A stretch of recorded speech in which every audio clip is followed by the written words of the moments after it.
What's up, guys? Welcome to the Pick 'em Tool tutorial. Everything that you have come to know and love and depend on a daily basis from our Edge tool, our PrizePicks Edge tool, now available in a new way with all the power that you could ever imagine to help you build these plays out. So let's jump right into how we're going to use this tool.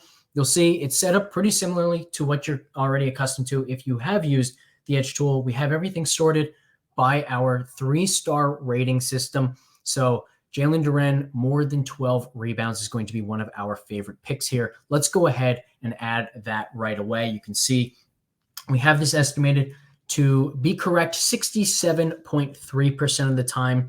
Instead of just building through all of our favorite plays, let's filter by event. Let's go to this Laker Pistons game. Let's actually look for some correlation.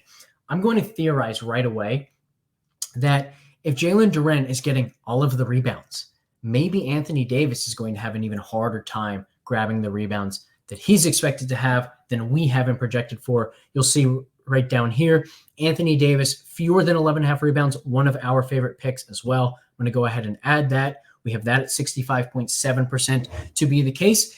And it turns out that my theorizing was very, very wrong.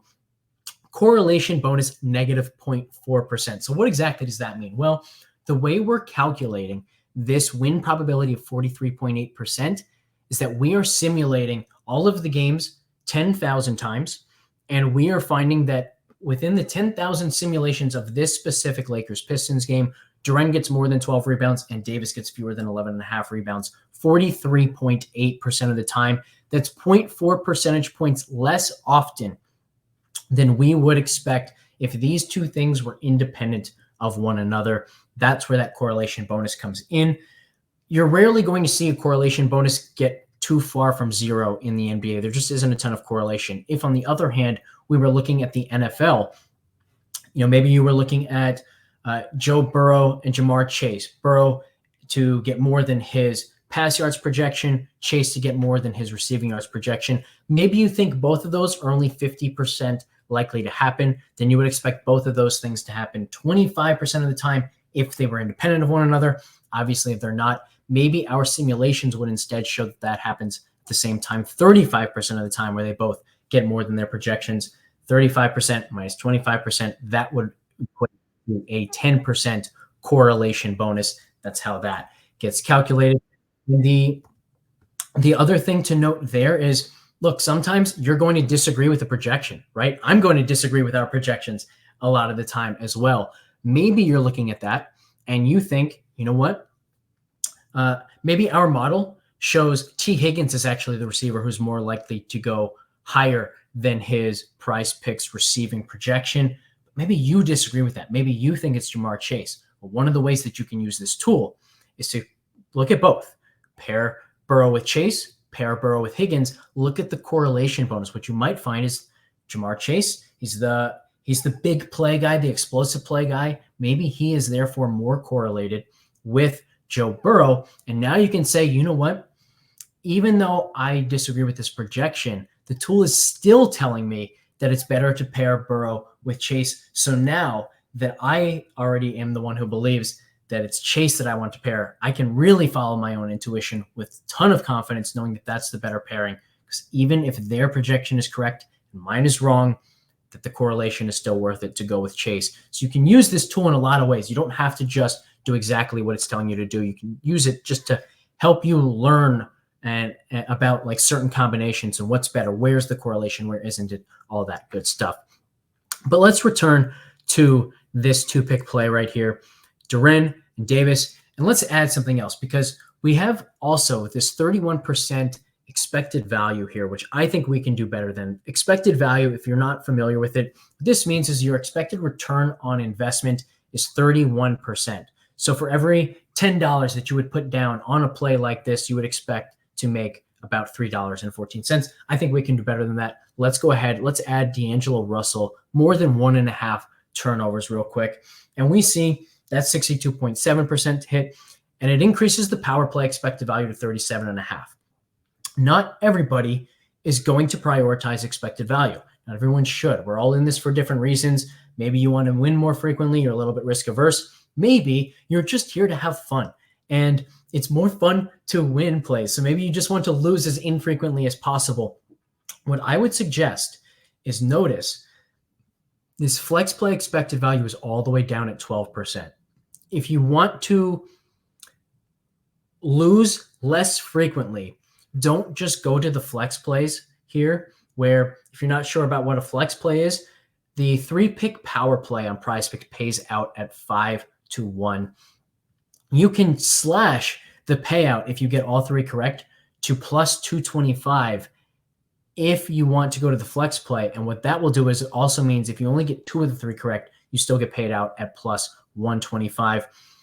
It's risk averse. It's in PrizePicks benefit. PrizePicks wants you to do that, so you shouldn't do it. If you're more risk averse, if you just want to lose less frequently, just drop your least favorite play, make it a 2-pick play, that power play, expected value so much higher. Now you're still going to win more often. You're going to lose less often, and you're going to not have to sacrifice anywhere near as much expected value to do that.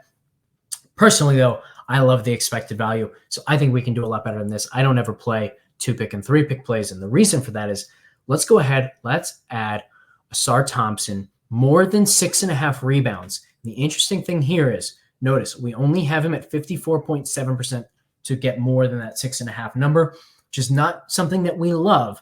And yet the expected value still nearly doubles all the way to 66%. The reason for that is just the way the PrizePicks payouts are structured. You jump from 5-1 to a 10-1 payout, going from 3 for 3 to 4 for 4 in the power plays. Again, we're not really concerned with the flex play expected value. We're just looking at this power play expected value. Really high jump here, and it turns out that the 5-pick flex plays and 6-pick flex plays might be even better. So let's take a look at what those look like.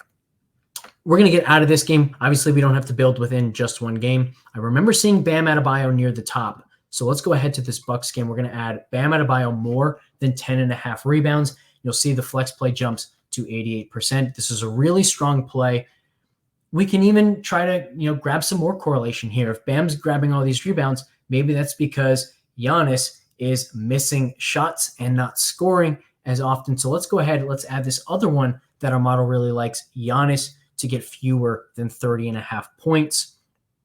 Now you'll see, look, the correlation, again, I guess I was a little bit wrong, right? It's not that great, but the play itself is phenomenal. Almost 150% expected value. How is this possible? Well, you've probably heard in the sports betting world that casual bettors making parlays is what sportsbooks dream of. And the reason for that is if a casual player has a negative 5% advantage on the house, on the sportsbook, that negative edge gets compounded in a parlay. Negative 5% becomes negative 25%, becomes negative 75%, so on and so forth. The same is true here on PrizePicks, just in the opposite direction. If we have a small advantage on all of these plays, that edge compounds and compounds and compounds. Plus, PrizePicks offers 25-1 if you get 6 for 6. So again, this is related to the structure of the payouts. If you're building solid plays, the edge just compounds in your favor. You get these super, super high expected values, and that's what I'm all about. So I love this. But the other thing here is, notice there's a lot of room for error here, right? Like, what if this 68% is only 65% and this 66% is only 63%, so on and so forth?